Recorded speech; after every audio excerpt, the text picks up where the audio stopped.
서울대 국사학과 한영우 교수. 그는 명성황후에 대해 남다른 관심을 가지고 있다. 규장각 관장으로 있을 당시 명성황후 국장과 관련된 의궤를 찾아내 해제를 붙여 재간행하는 작업을 했다. 성대하게 치러진 명성황후의 국상은 의궤에 상세하게 기록돼 있다.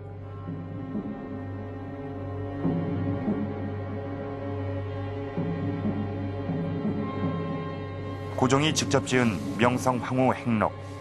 이 행록엔 고종이 황후를 정치적 조언자로 평가하고 있음을 적고 있다. 고종이 이제 그 대원군으로부터 권력을 이양받아가지고 이제 친정을 해 나가는데 상당히 그 시기가 어려웠기 때문에 정책 판단이 어려움이 많았습니다. 이 시기에 그 명성황후는 평소 그 독서량이 많고요. 학식이 대단히 풍부하고 또 판단력이 아주 칼날처럼 예민했기 때문에 고종이 그 황후의 지혜를 많이 빌렸어요. 그래서 황후는 여러 가지 정책 면에서 고종을 위해서 찬조를 했습니다. 여기엔 명성황후의 외교 의지를 읽을 수 있는 대목이 있다.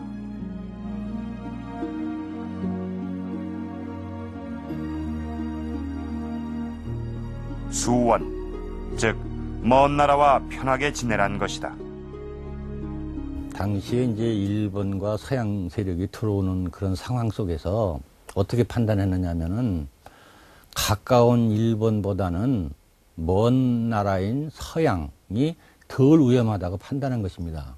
그래서 일본을 견제하기 위해서는 서양과 가까이 하는 것이 현명하다.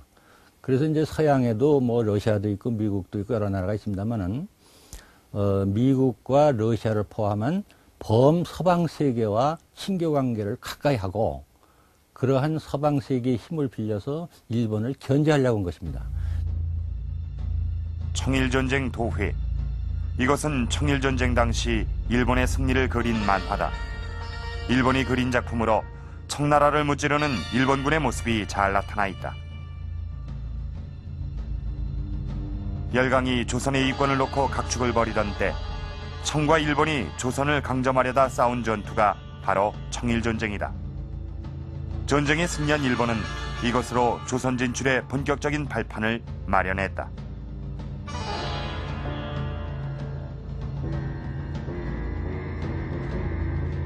뿐만 아니라 청일전쟁에서 승리한 일본은 청과 시모노세키 조약을 맺고 중국 요동반도를 차지하게 된다. 이로써 일본은 중국 대륙 진출 거점도 확보하게 된 셈이다.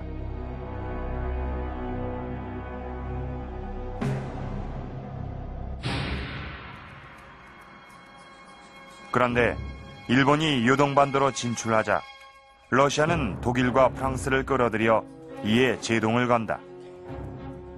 러시아는 왜 삼국 간섭을 일으켰을까? 1891년부터 착공한 시베리아 횡단철도. 당시 러시아는 1891년부터 페테르부르크에서부터 블라디보스톡에 이르는 장장 5,500마일의 대륙 횡단 시베리아 철도를 착공 중이었다.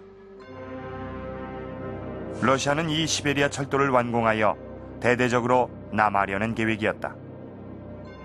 그런데 일본이 요동반도를 차지함으로써 러시아의 남하 정책에 차질을 빚는다.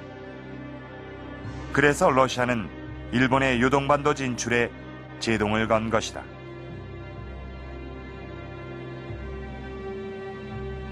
시베리아 횡단철도를 건설하고 있던 러시아가 역시 자국의 어떤 그 방어적인 입장에서 프랑스와 독일을 끌어들여가지고 일본으로 하여금 요동반도에서 군대를 철수시키고 또 조선의 그 자주 독립을 존중하라는 의미로 간섭을 하게 됩니다. 이른바 삼국간섭입니다.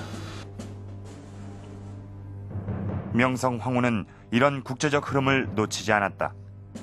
명성황후는 당시 강국으로 등장한 러시아가 조선을 침략할 의사가 없다고 판단하고 러시아를 끌어들여 일본 세력을 철저히 견제해 나갔다. 조선과의 외교 관계에서 철저히 배제당한 일본에게 명성황후는 달갑지 않은 존재였다. 정치의 주도 세력일 뿐만 아니라 외교 일체를 좌우한 것이 민항호였습니다. 특히 일본을 거부하고 러시아를 끌어들여서 일본을 거부하겠다고 하는 생각을 가졌던 게 민항호고 민시정권이었습니다. 따라서 일본으로서는 민항호를 제거하지 않고서는 자기 세력이 한국에서 부식할 수 없다고 판단했던 겁니다. 러시아의 힘을 빌려 일본을 견제하려고 했던 명성황후. 그것이 바로 일본이 명성황후를 시해한 이유다. 일본 세력에 의해 황후는 폐위된다. 명성황후 시해와 폐위 사실이 알려지자 반일 감정은 극에 달하고 황후의 복위를 요청하는 상소와 복수를 외치는 의병운동이 전국에서 확산된다. 한국 내에서는 이제 반일 의병 투쟁을 아주 치열하게 전개하게 되고, 그다음에 국제적 여론도 일본의 그 악랄한 그 만행이 이제 그 공개됨으로 인해 가지고 부득불 일본은 거꾸로 한반도에서 완전히 손을 떼지 아니할 수밖에 없는 상황에 이르게 되죠. 그런 의미에서 이 명성황후 시해 사건은 전술적으로도 일본에게서 완전 실패한 작전이었다. 일본의 위협에서 벗어나기 위해 고종은 아관 파천을 단행한다. 친일 내각의 핵심 인물에 대한 체포령이 내려지고 고종은 친일 세력을 제거해 나간다.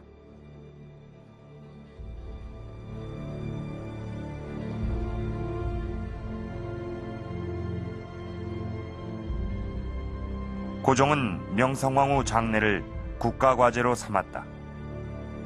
그런데 여기서 주목할 점이 있다.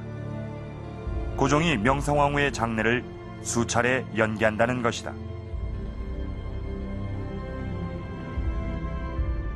2년 2개월을 끌고서야 고종은 명성황후의 장례식을 치른다.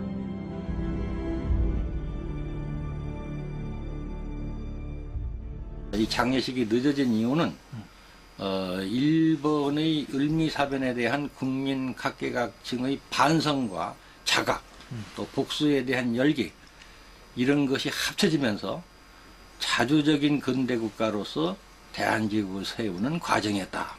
그런 과정을 완수하기 위해서 장례식을 미루었다. 이렇게 볼 수가 있습니다.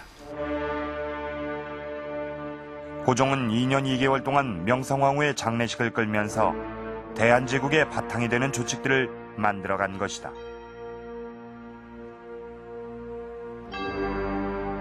전 국민의 요구와 합의에 의해 1897년 10월 12일 마침내 대한제국이 탄생한다. 그리고 한 달 뒤인 1897년 11월 22일 일본의 강압에 의해 폐위됐던 왕후를 명성황후로 추존하고 성대하게 장례식을 치른다.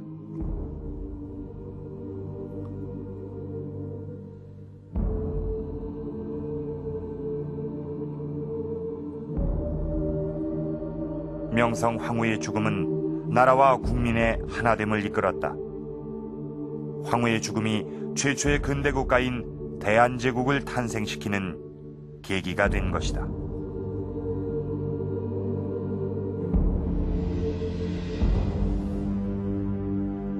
(2년 2개월) 동안 미루고 있던 명성황후의 장례식을 치르기 며칠 전